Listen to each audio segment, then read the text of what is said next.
Oh, sabi ko nga sa inyo, si Bongbong walang ginawa yung matino, puro pagnanakaw yan. O tingnan ninyo itong video na to. Kahit na umuulan, magandang araw pa rin ito dahil nabuksan na natin itong napakaganda na tulay. I think this will serve as a model for many of the other bridge projects that we will be seeing around the country. And to see that everything was... Ang kapal ng muka. Yan yung Kalanyugan o Kamanyugan something bridge. 2026, di ba? Yabang-yabang. May dami pa mga tarantado mga loyalista. Sabi pa nila na ang ganda nito, ang galing talaga ni Bongbong, ganda ng tulay. Putang ina nyo. Nung nakaraan nagpunta ito sa Davao, tong ulol na ito. Pagpunta nito sa Davao, inangkin yung Bukana Bridge na hindi naman siya may gawa. Proyekto pa yan ni Pangulong Duterte Build Program. Si Inday Sara. Actually, lahat ng proyekto na Chinese, pinahinto nitong ulol na ito. Pero okay pa sila ni Inday Sara noon na nakiusap si Inday Sara, lalo na sa Mindanao kasi lahat ng proyekto sa Mindanao pinahinto ng gagong to, kaya ewan ko itong mga taga Mindanao na to. Itong mga congressman na mga Muslim na ito, bakit putang ina sinusuportahan pa ito? Ang daming mga inapprove na mga budget, inapprove na mga proyekto dyan sa Mindanao para sa improvement ng Mindanao. Tinigil nitong ulol na to, dinifund niya. Lahat ng mga proyekto, tapos lahat ng mga Chinese projects, mga partnership with China, tinigil din niya dyan sa Mindanao. Nag-request lang si Inday Sara, wag mo nang pakialaman o wag mong patigil etong dalawang proyekto na to na importante. Ano yun? Itong Bukana Bridge at saka yung Samal Davao Bridge. Wag mo nang pakialaman yan. So yun lang yung tumuloy sa Mindanao na proyekto. Dahil nakiusap si Inday, okay pa man sila nun. So lahat yan proyekto ng Build Program. Ngayon ito, si Bongbong pumunta ron, inangkin. Sigurado pag natapos yung Samal Bridge, aangkinin na naman ang hayop niya. Sa sobrang walang trabaho itong gunggong na ito. Nabubulol na ako sa sobrang walang ginawa ito, sa sobrang walang trabaho ito, sa sobrang walang output ito, putya nagnanakaw na siya ng trabaho ng may trabaho. Bakit kasi hindi ka magpagawa ng sarili mo? At tangina nyo. Magkano lang ang budget ni Pangulong Duterte noong panahon niya? Nasa 4 na trilyon lang. 7 trilyon halos ang budget natin. Ilang taon na? Halos 3 taon na 7 trilyon yung budget natin. Puta, wala kang napapagawang mga kalsada, tulay na sayo. Wala. Putsang ina niyan. Si Pangulong Duterte noon tuloy-tuloy yung build program. Meron pa tayong pandemic pero tuloy-tuloy yung trabaho. Mga gago kayo, tapos sasabihin nyo, laki ng utang ng Pilipinas. Mas malaki utang ng Pilipinas ngayon. Noon, kung lumaki man ang utang ng Pilipinas nung si Pangulong Duterte yung upo, dahil marami siyang proyekto. 10 taon yung passport, 10 taon yung lisensya. Nawala yung, naubos ang insurhensya, nawala ang korupsyon. May war on drugs. Meron pang pandemic, nagbibigay ng ayuda, tapos nagbi-build pa. Anak ng tinapay. Ngayon, ang laki ng budget, ang laki ng confidential funds niya, ang laki ng ng gastusin nila. Anong meron sa 3 taon? Ilang tulay na gawa? Na kanya. Wala, yung subway tinigil na yata. Inang yan. Dapat 2028 mapapakinabangan na yung subway, hanggang ngayon hindi pa tapos. Tarantado kasi ito ngayon nagnanakaw na naman siya ng credit. Ngayon sinasabi niya, yang tulay na yan, ginastosan, tama yung gastos. Yung katulad doon sinasabi niya noong nakaraan. Pero tingnan nyo kung kanino talaga tong tulay na to. Completed on time and on budget, and despite all of the other issues that we are having to deal with, patuloy pa rin ang kanilang naging trabaho. At kaya naman, nakarating na ang araw na ito na binuksan natin ang Kamanyugan Bridge. Kapag nakita ng lahat ng ibang gobernador ito, sasabihin, bakit kami Nung Kamalanyugan, tangina yung lugar nga, hindi mo pa masabi ng tama. wala kaming ganyan? Ayan 2021. June 27, 2020. Sino presidente niyan? Siya? Nang toko talaga 2.4 billion pesos. Ang budget para dyan. Kanya yan.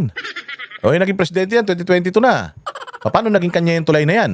4 billion pesos at mega iconic bridge na magdudugtong sa eastern at western portion ng Cagayan, pinasinayaan sa Kamalanyugan, Cagayan. This is a dream come true for Cagayan to have. Sino yan? Yan nagsasalita na yan. Si Governor Mamba yan. Yan yung gobernador na pinatatanggal nila sa posisyon.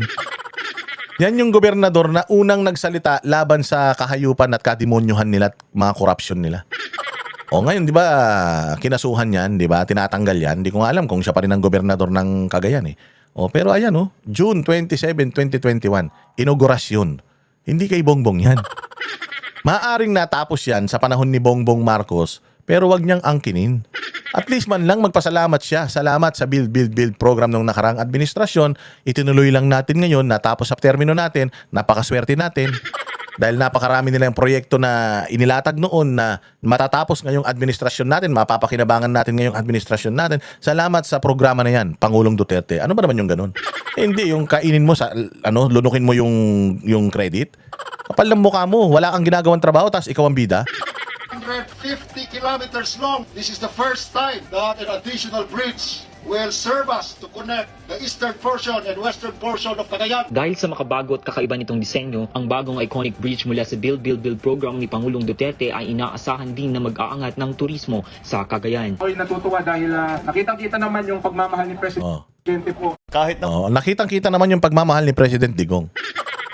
Di ba? Si Digong is from South, pero pati Norte nakinabang. Itong putaragis na presidente na to from North, pa-North. Nainang yan, nakinabang yung mga taga-South? Hindi. Tinigil nga niya yung mga proyekto sa South, lalo na sa Mindanao. Yung railway project na ang tagal ng pangarap ng Mindanao, itinigil niya. Tapos kayo mga taga-Mindanao, gusto nyo to? Gusto nito ni Bongbong, maging taga-bundok lang kayo habang panahon. Ayaw niyang umunlad ang Mindanao dahil ayaw niya na ma-overtaken ng Visayas Mindanao ang Luzon. Dahil ang Visayas Mindanao, yan ang fruit basket, seafood basket ng Pilipinas, sentro ng agrikultura yan. So ayaw nitong mga tarantadong mga taga-Luzon na itong Visayas at Mindanao, ma-overtaken sila. Mga gago, di ba? Makikinabang naman dyan buong bayan. Pag nilagyan mo ng tren yan, mula Apari hanggang Hulo, pag pinag-connect mo yan, sino makikinabang? Lahat tayo. Magiging mura na yung prutas dito. Napakaraming prutas sa Mindanao, sabi ko sa inyo. Pagka Kadayawan, putsang ina, yung lansonis, 5 piso lang 1 kilo eh. Ang sarap talaga. Imaginein mo kung yung biyaya ng South mapapakinabangan natin dito. Kung magkaroon man ng shortage dito ng pagkain sa Luzon, makakakuha tayo sa Visayas at Mindanao. Sana, hindi ganito kahirap ang buhay natin. Pero yun ang pangarap ni Pangulong Duterte at ni Pastor Apollo Kibuloy, connectahin lahat ng isla eh. Anong ginawa nito ni Bongbong? Wala. Ang inang yan. Nagpakabangag lang. Walang Joe. Credit grabber. Kami ang boses ng masa, hindi natatakot.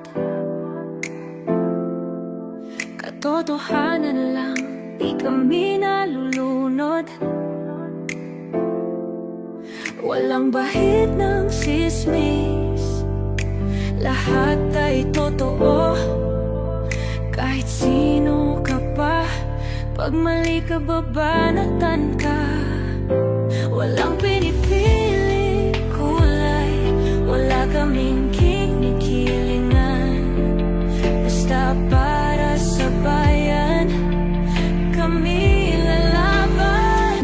Pag tama palapakan, pag mali banatan, di matitinag, di matatakot.